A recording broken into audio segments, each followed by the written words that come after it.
السلام علیکم، عرفان اسلم ڈوگر۔ آج میں وہی ٹاپک آپ کو دوبارہ اس کے فردر پوائنٹ بتاؤں گا جو میں نے پارٹ 1 کے اندر آپ کو 1 اور 2 دو میجر جو مسائل تھے وہ بیان کیے۔ جیسے کہ سوال تھا کہ پاکستان کے وجود میں آنے کے بعد ہمیں کن کن بڑے مسائل کا سامنا رہا، تو ان میں سے 2 پوائنٹ جیسے کہ میں نے ابھی بولا ہم نے بیان کیے، فردر جو پوائنٹ ہیں وہ اب بیان کیے جائیں گے۔ تو یہ بھی وہ مسائل ہیں جن کا ہم نے سامنا کیا، ان میں اثاثوں کا جو بانٹا جانا ہے 2 ملکوں کے درمیان، پاکستان اور بھارت کے درمیان، اس حوالے سے پہلے اس پوائنٹ پہ ڈسکس کر لیتے ہیں۔ جیسے کہ آپ جانتے ہیں کہ جب بھارت اور پاکستان میں ایسٹ جو ہیں ان کو بانٹنے کا موقع آیا تو وہاں بھی بھارت نے ناانصافی کی، جو اس کی ایک پرانی روایت تھی اس نے اس کو ایز اٹ از کنٹینیو کیا۔ بھارت اپنے آپ کو کسی بھی طرح اوائڈ کرنا چاہتا تھا، بچانا چاہتا تھا کہ وہ پاکستان کو اس کا حصہ نہ دے، یا آپ اس کو کہہ لیں کہ پاکستان کے حصے کی رقم کو وہ پاکستان کو ادا کرنے میں اتنا ڈیلے کرنا چاہتا تھا کہ پاکستان کو اپنے بنیادی مسائل جو پاکستان بننے کے بعد ہمارے سامنے تھے ان کو حل کرنے میں ڈیلے ہو۔ اگر ہمیں فوری وہ اماؤنٹ مل جاتی جو ہمارے حصے میں آ رہی تھی تو اس میں 2 رائے موجود ہی نہیں ہے کہ ہم اس اماؤنٹ سے، اس رقم سے ڈیفینیٹلی وہ تمام مدعے، وہ تمام مسائل بہترین انداز سے حل کر لیتے، لیکن اس میں پری پلان انداز سے انڈیا نے ڈیلے کیا، اور جس سے میں اس میں بیان کر دوں، انڈیا یہ سوچ رہا تھا، وہ اس پیج پہ سوچ رہا تھا کہ مے بی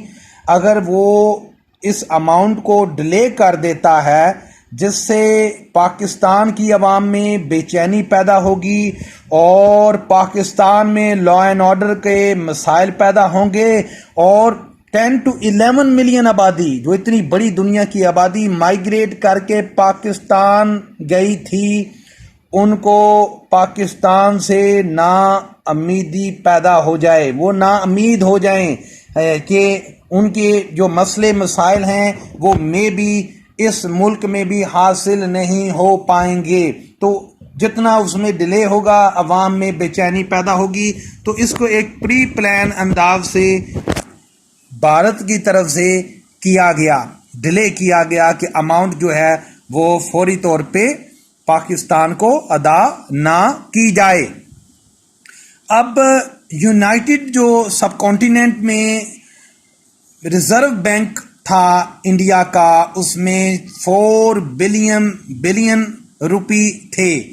4 بلین اس میں روپے موجود تھے، جس میں اگر میں کہوں تو بے جا نہ ہوگا کہ ہمارے حصے میں 750 ملین روپیہ آیا تھا۔ جیسے کہ میں نے آپ کو بتایا ہے کہ یہ حصہ بھارت ہمیں ادا کرنے کو تیار نہیں تھا،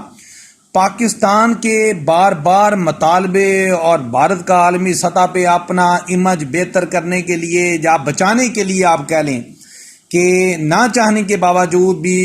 الٹیمیٹلی بھارت کو، جو میں نے ابھی بات بیان کی کہ اپنا امیج، اپنی ریپیوٹ عالمی سطح پہ، عالمی برادری میں بہتر کرنے کے لیے بھارت نے الٹیمیٹلی فیصلہ لیا کہ وہ 200 ملین روپے ہمیں ادا کرے گا، باقی رقم اس نے فوری ادا نہیں کی۔ ایون ایک بھارتی منسٹر تھے، بھارتی وزیر پٹیل، نے ایون پاکستان کو یہ آفر بھی کی کہ اگر بھارت اور پاکستان کے درمیان جتنے بھی ڈسپیوٹیڈ علاقوں کے معاملات ہیں، اگر پاکستان اپنے حق سے دعوے سے بیک فٹ پہ چلا جائے تو پاکستان کی باقی رقم بھی ادا کر دی جائے گی۔ جیسے کہ آپ جانتے ہی ہیں کہ پاکستان نے کوئی سودے بازی نہیں کی، ہم نے اس بات پہ ریفیوز کیا ہے کہ جو بھی ہمارے درمیان ڈسپیوٹ موجود ہیں، وہ چاہے مقبوضہ جموں کا علاقہ موجود ہے، وہ چاہے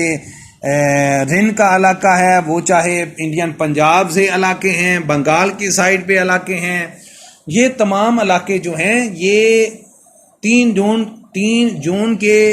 جو منصوبہ ہے اس کے مطابق ہی ان کو حل کیا جائے گا، اور اس پہ ہم پیچھے ہٹنے والے نہیں ہیں۔ اپنا جو ہمارا عالمی سطح پہ اس حوالے سے پوائنٹ آف ویو ہے، ہم اس سے پیچھے نہیں ہٹیں گے۔ دوسری طرف یہ بات بھی بڑی سمجھنے والی ہے کہ گاندھی جو ہے وہ بھی یہ بات کو ریئلائز کر گیا کہ اگر اسے اپنی عالمی سطح پہ ریپیوٹ جو ہے اس کو بحال کرنا ہے، بچانا ہے، تو پاکستان کو باقی رقم بھی ادا کر دینی چاہیے۔ اب نہ چاہتے ہوئے بھارت چاہ نہیں رہا تھا، لیکن اس کے باوجود بھارت نے 500 ملین روپے فردر ادا کر دیے۔ آپ کو جیسے میں نے ابھی بتایا ہے کہ 200 ملین انہوں نے پہلے ادا کیے، 500 ملین انہوں نے اب ادا کیے، اور 50 ملین جو ہے وہ ہمارے اور بھارت کے درمیان یہ رقم اب بھی موجود ہے جو بھارت نے ادا نہیں کی۔ اور ان 50 ملین کے حوالے سے بھی بھارت اور پاکستان کے درمیان ایون نومبر 1947 کو دلی میں دونوں جو ممالک ہیں ان کے نمائندوں کے درمیان ایک نہیں کئی بار میٹنگ جو ہے وہ کال کی گئیں،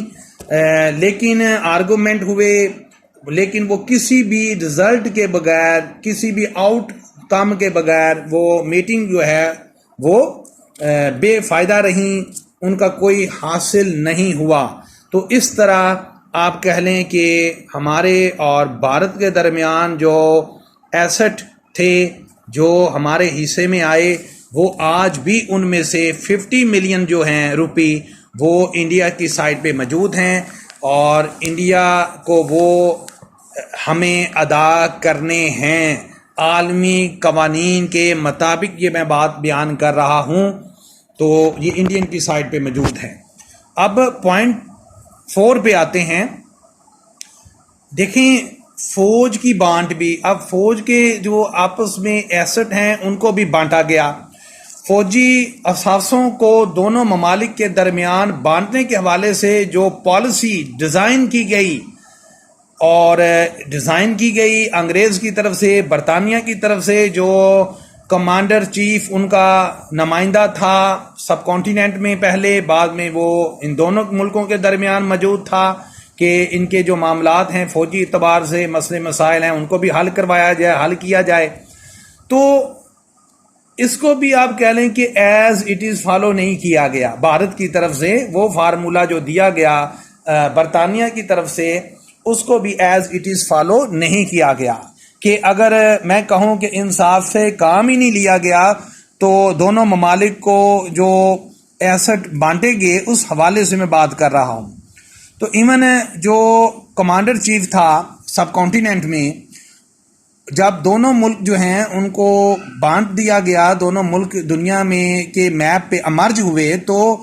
دفاع کے حوالے سے جو چیف کمانڈر تھا انگریز کا، اس نے ایون رائے بھی دی، اور اس سے پہلے بھی رائے دی، بعد میں بھی رائے دی، اور بیفور 1914 اگست 1947 سے پہلے بھی رائے دی کہ دونوں جو ممالک ہیں ان کے دفاع کو ایک ہی کمانڈر کے انڈر کر دیا جائے، ماتحت دے دیا جائے، دفاع بھارت کا بھی اور پاکستان کا بھی دفاع، جس کو ہم نے پہلے بھی جو ہے آل انڈین مسلم لیگ نے ڈینائی کر دیا کہ ہمیں یہ قابل قبول نہیں ہے، اور برطانیہ کو کنونس کیا ہم نے کہ ہمارے حصے کے جو فوجی وسائل ہیں اور اثاثے ہیں اسے ہمیں دیا جائے، اور ہمارے جو پرسنٹیج جو بھی بنتا ہے اس کے مطابق ہمارے وسائل ہمیں بانٹ دیے جائیں۔ اب دونوں ممالک جو ہیں پاکستان اور بھارت میں فوجی اثاثوں کا تناسب یہ تھا، 64% حصہ جو ہے آؤٹ آف 100 بھارت کے حصے میں آیا تھا، اور 36% جو ہے وہ ہمارے حصے میں آیا تھا۔ بھارت کے حصے میں دیکھیں، یہ بات بڑی اہم سمجھنے والی ہے، 16 اسلحہ سازی کی صنعتیں جو ہیں وہ بھارت کے حصے میں آئی ہیں، اور ہمارے حصے میں ایک بھی صنعت جو ہے اسلحہ سازی کی وہ ہمارے حصے میں نہیں آئی۔ میں اس کی چند اہم وجوہات آپ کو بتانا چاہتا ہوں، کیونکہ برطانیہ نے ہندوؤں کے ساتھ مل کر سب کانٹیننٹ میں حکومت کی، یہ آپ جانتے ہیں، اور جتنا بھی بجٹ ہر سال فوجی بجٹ آپ کہہ لیں کہ تمام اسلحہ سازی کے منصوبے جو ہیں اس کے لیے اپروو کیا جاتا، وہ عام طور پہ اس کے لیے جتنی بھی اسلحہ سازی کی صنعتیں جو ہیں وہ لگائی جاتی، پلانٹ لگائے جاتے، وہ ان علاقوں کو ترجیح دی جاتی جو علاقوں میں ایمن ہندوؤں کی میجورٹی تھی۔ اس وجہ سے ہی جب یہ دونوں ملک الگ الگ ہوئے تو جتنا بھی اسلحہ سازی کی صنعتیں تھیں وہ ان علاقوں میں کام کر رہی تھیں، اسلحہ بنا رہی تھیں جن علاقوں میں ہندوؤں کی میجورٹی تھی۔ تو پرابلم پیدا ہو گیا ہمارے لیے، ہمارے حصے میں ایک بھی ایسی اسلحہ سازی کی صنعت نہیں آئی جو ہمیں پہلے دن ہی ہمارے جو اسلحے کے ویپن کے حوالے سے مسئلے مسائل ہیں وہ حل ہو جاتے۔ تو اس لیے برطانیہ نے دونوں ممالک کے درمیان کافی آرگومنٹ کے بعد فیصلہ کیا کہ پاکستان اور بھارت کو جو ہیں وہ فوجی اثاثوں کا مسئلہ جو ہے وہ حل اس طرح کیا جائے، ان دونوں کا مسئلہ، کہ 60 ملین روپی ہیں وہ پاکستان کو بھارت کو ادا کرنے چاہیے، کیونکہ پاکستان کے پاس کوئی بھی اسلحہ سازی کی صنعت موجود نہیں تھی، اس لیے بھارت کو پابند کیا گیا کہ وہ یہ رقم پاکستان کو ادا کرے، جس سے پاکستان اپنی فوجی ضروریات جو ہیں ان کو فوری طور پہ میٹ کرنے کے قابل ہو جائے، جو فوجی مسئلے مسائل ہیں ان کو بہتر انداز سے حل کرنے کے لیے منصوبہ بندی کر پائے۔ لیکن دیکھیں، یہ بھارت ہے جس کا پہلے دن سے بیہیویئر جو ہے وہ منفی رہا ہے، آج بھی منفی ہے اور اس دن بھی منفی تھا، اور منفی بیہیویئر کی وجہ سے ہندوؤں کے ہم نے الگ ملک لیا، یہ آپ جانتے ہیں۔ لیکن بھارت کی اسی بیہیویئر کی بنا پر اس منصوبے کو بھی ناکامی کا سامنا ہوا، جس کے نتیجے میں اگر میں یہ کہوں کہ انگریز کے کمانڈر چیف جو برطانیہ کا سب سے بڑا نمائندہ میڈیٹر درمیان میں موجود تھا، میڈل مین موجود تھا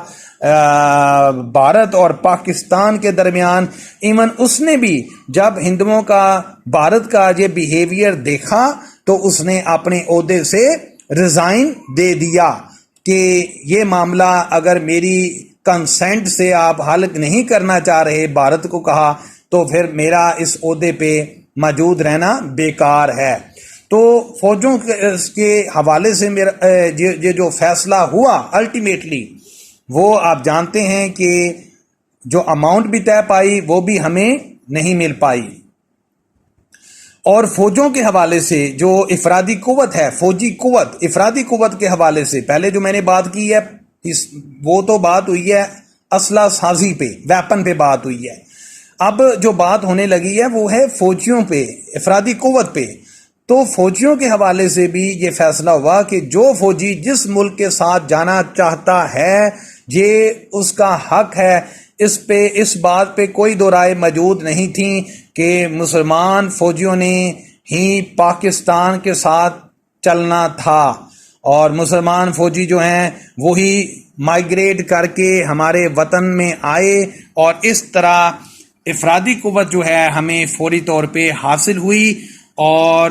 ہم نے محمد علی جناح کی رہنمائی میں وہ جو 13 ماہ محمد علی جناح کو ملے،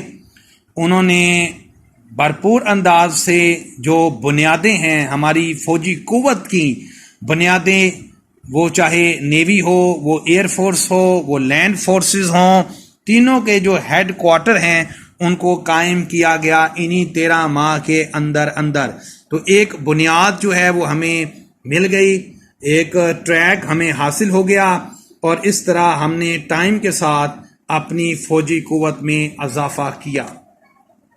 اب اس سے فردر میں پوائنٹ جو ہے